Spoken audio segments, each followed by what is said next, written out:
관련해가지고 발표가 있었습니다. 거기에 소상공인 자영업자 손실보상 관련한 내용도 포함이 되는지 말씀 부탁드리겠습니다.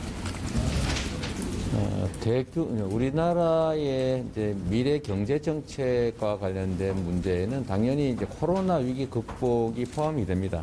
포함이 되고, 코로나 위기 극복에 여러 요소가 있겠지만 그 중에 이제 경제 방역으로서 충분한 보상 또 충분한 대책은 당연히 포함될 것입니다. 오늘 이 사각지대, 주로는 2차 피해 업종 종사자분들의 말씀을 들었습니다. 우리가 이제 어떤 정책을 정할 때 피해 대상 업종 또는 피해 대상 당사자 모두가 포함이 되면 가장 좋겠고, 또 피해 규모도 개인별로 다 다르기 때문에 그 피해 규모에 걸맞는 지원과 보상이 이루어지는 게 타당하기는 한데, 또 행정이라고 하는 것이 그렇게 1대1로 모두 처리할 수 없는 어려움이 있기 때문에 아무래도 기준을 정하게 되고, 기준을 정하면 아무래도 경계선 지점에서는 또 억울한 사례가 발생하게 됩니다.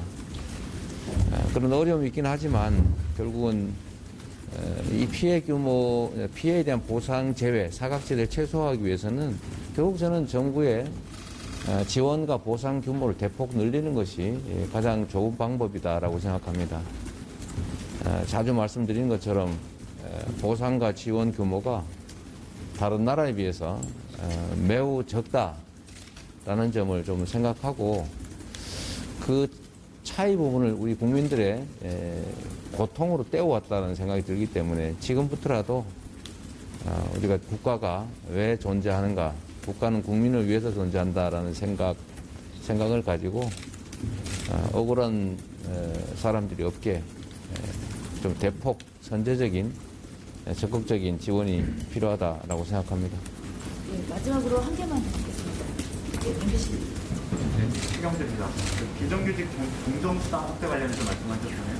근데 이게 양극화 줄인다는 주제는 전적으로 공감이 되는데, 장기적인 관점에서 재정으로 적자를 내는 방식이 좀 한계가 있다, 이런 지적도 있고, 경기도에서도 형평성을 두고 좀 논란이 좀 있었습니다. 그래서 여기에 대해서 어떻게 생각하는지 궁금하고, 조금 더 구체적으로 이제 기본급의 최대 몇 %까지 지급할 수 있다, 이렇게 보시면.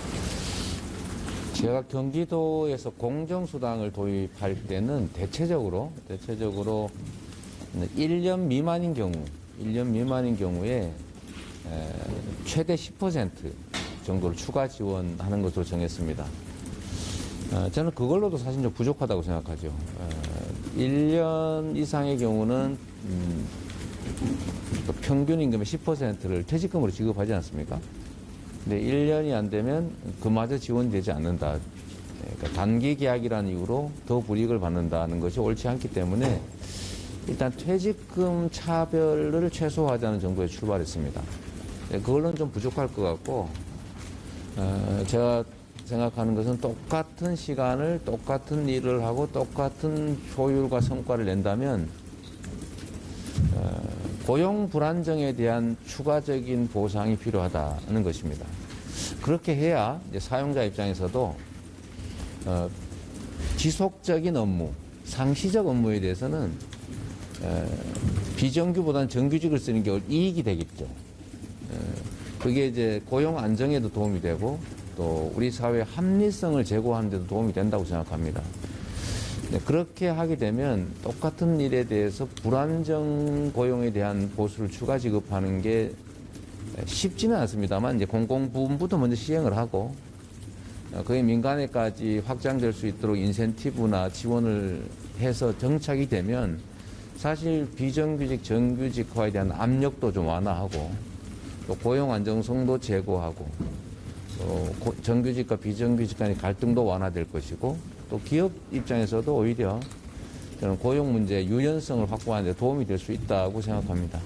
우리가 꼭 가야 될 길이라고 생각하는데, 우리 사회의 이 약자에게 더 가혹한 이런 문화와 시스템을 반드시 고쳐야 된다고 생각합니다. 이상입니다. 하나만 더 해주세요. 하나만 더 해주세요. 배문심려가 우리의 네. 저희가 오늘 급작스러운 비보를 받았는데, 저희가 다른 일정들을 좀 조정하고 최대한 빨리 조문을 가려고 지금 일정을 잡고 있습니다. 좀 안타까운 일이고요. 우리 민주화를 위해서 정말 이게 그 참 피 같은 뭐라고 그럴까 이거 자식을 민주화의 재단에 바치시고 평생 제가 광주에 갈 때마다 그분이 꼭 한 말씀씩 해주셨는데 정말로 가슴 아픈 일입니다. 제가 며칠 전에 광주에 갔을 때도 입원하셨다고 해서 전화 통화를 드렸는데 그때도 본인 걱정보다는 세상 걱정을 더 많이 하시던 분이세요. 좀 마음 아픕니다. 네. 네, 고맙습니다. 네.